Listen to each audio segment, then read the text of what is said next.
শোনেন, আওয়ামী লীগকে বলেন পুলিশ কিছু করবে না, কোনো রাজনৈতিক দল কিছু করবে না, তাদেরকে ইলেকশন কমিশনে যাইতে বলেন, ঠিক আছে? জনগণ যদি ওদের যাইতে দেয়, ঠিক আছে, আমরা জনগণকে কিছু বলবো না, দেখি ওরা কতক্ষণ টিকতে পারে ওখানে, ঠিক আছে? আওয়ামী লীগের কতটুকু হিম্মত আছে ঘোষণা দিয়ে আসুক, আমরা আওয়ামী লীগকে মোকাবেলা করার জন্য সব সময়ের জন্য প্রস্তুত আছি। যে কোনো পরিস্থিতিতে, যে কোনো পরিপ্রেক্ষিতে আওয়ামী লীগকে প্রতিহত করা হবে। এবং আরেকটি প্রশ্ন হচ্ছে যে আমরা বিএনপির শুধু আওয়ামী লীগকে প্রতিহত করা হবে না, যারা আওয়ামী লীগকে সাথে করে নিয়ে ঘর সংসার করবে আমরা তাদেরকেও প্রতিহত করব। যারা আওয়ামী লীগকে নিয়ে শক্তি দেখাবে বিভিন্ন রাজনৈতিক নামে, সেই সকল প্রোগ্রামে সঙ্গে সঙ্গে আমরা মাটির সঙ্গে মিশিয়ে দেব।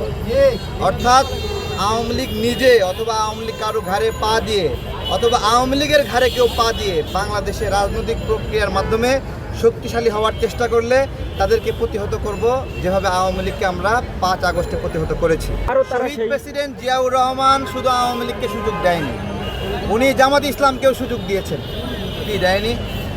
উনি আসলে সব দলের জন্য রাজনীতি উন্মুক্ত করে দিয়েছিলেন যে সবাই রাজনীতি করুক। ওনাকে মানুষ অনেক ভালোবাসত, এত ভালোবাসার পরেও সবাইকে রাজনীতির সুযোগ করে দিছে, এরকম উদার মানুষ খুব কম আছে। এই উদারতাকে নোংরাভাবে ব্যাখ্যা করার সুযোগ নাই যে উনি আওয়ামী লীগকে সুযোগ দিয়েছিলেন।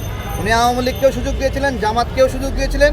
বাকশালের মাধ্যমে যারাই নিষিদ্ধ হয়েছিল রাজনৈতিকভাবে সবার জন্য রাজনৈতিক বহুদলীয় গণতন্ত্রের উনি হলো বাংলাদেশে জন্ম দিয়েছেন, নতুন করে জন্ম দিয়েছেন। ওটাকে নিয়ে অনেকে পচা ভাষায় পচাভাবে বলে, আকারে ইঙ্গিতে খোঁচ মাইরে বলে, ঠিক আছে? ওই খোঁচা মারা দেখে আমরা বুঝি ও কী উদ্দেশ্যে বলতেছে, ঠিক আছে? যারা এই খোঁচা মারে তারা নিজেরাও শহীদ প্রেসিডেন্ট জিয়াউর রহমান থেকে বেনিফিট নিছে। এবার কীভাবে দেখছেন যে এখন আন্দোলন করছে জাতি, ক্রেডিট নিয়ে নিছে হাতি, ঠিক আছে? এই হাতি কারা আপনারা জানেন। ৭১-এর পরে আমাদের বিজয়কে ছিনিয়ে নিয়েছিল আওয়ামী লীগ, আর এই ২৪-এর পরে বিজয় ছিনিয়ে নিয়েছে এনসিপি। ৭১ গেছে আওয়ামী লীগের কোলে আর ২৪ গেছে এনসিপির কোলে। দুঃখজনক, এনসিপি আর আওয়ামী লীগ বিপ্লবোত্তর দুইটা সংগঠনই লুটপাটে জড়িত। এই যে শিশু উপদেষ্টাগুলো রয়েছে, শিশু উপদেষ্টারা বাবাকে দিয়ে ঠিকাদারি প্রতিষ্ঠান খোলাচ্ছে, নিয়োগ বাণিজ্য করছে, দেখতে শিশু কিন্তু কাম করতেছে বিরাট বিরাট বড় বড় মানুষের মতো। তো আমরা এগুলো প্রতিহত করব। হ্যাঁ, আমরা এই লুটপাটগুলো যারা করছে, আমরা যখনই নির্বাচনের কথা বলছি এদের গায়ে ছ্যাদ করে উঠতেছে, ঠিক আছে?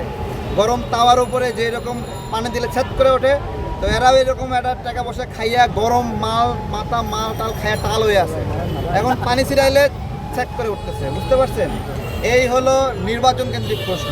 ভাই, যারা এতদিন মজলুম হয়েছে, গণতান্ত্রিক আন্দোলনে ভোটাধিকারের জন্য লড়াই করছে, সেই মানুষগুলো সংসদে যাবে জনগণের একটা ভোট নিয়ে, তাই না?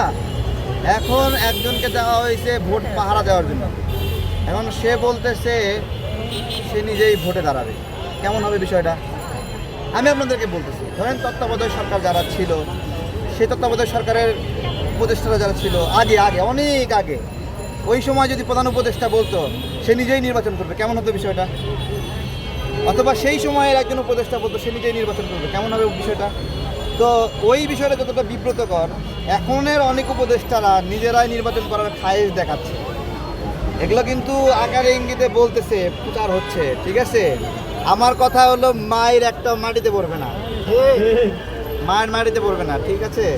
সহজ কথা, যারা লুটপাট করছে একবারে পাবলিক এমন দৌড়ানি দেবে বাপের নাম ভুলাবে।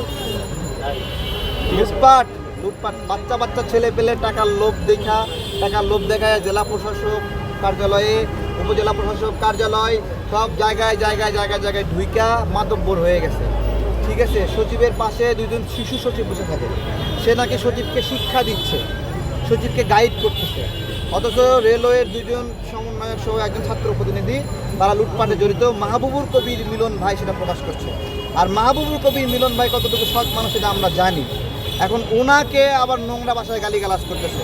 মাহবুবুর কবির মিলন ভাই এই লাল বট, ঠিক আছে, এদেরকে আমরা নাম দিচ্ছি লাল বটর। এই লাল বটর তারা এদের বিরুদ্ধে বললেই এরা হলো সহ্য করতে পারে না। দেখেন, বিএনপি সহ আপনার রাজনৈতিক দল বড় যারা আছে, যারা যত বড় দল তারা তত বেশি উদার।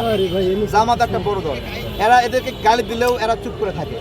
কিন্তু এই এনসিপির এদেরকে যদি একটা সমালোচনা করেন না, এরা মনে করে যে এরা ভেঙ্গে তুলে তসমাস হয়ে গেল, এরকম একটা এদের ভয় এবং আতঙ্কটা বেশি। কারণ এদের উপর মানুষ ভরসাটা তো কম করে নাই ভাই, আপনি আমি আমরা সবাই ভরসা করছি। একটা স্বপ্ন দেখছিল যে নতুনরা মনে হয় কিছু একটা করবে, তাই নতুনরা এখন প্রাডো গাড়ি নেয়, ঠিক আছে। ব্যক্তিগত ওর তো অফিস ভাগ্যের নিয়েও- পরিবর্তন হলো, বাংলাদেশের মানুষের ভাগ্যের কি পরিবর্তন হলো জি। এটাই জিজ্ঞাসা। ধন্যবাদ সবাইকে। খাবার কি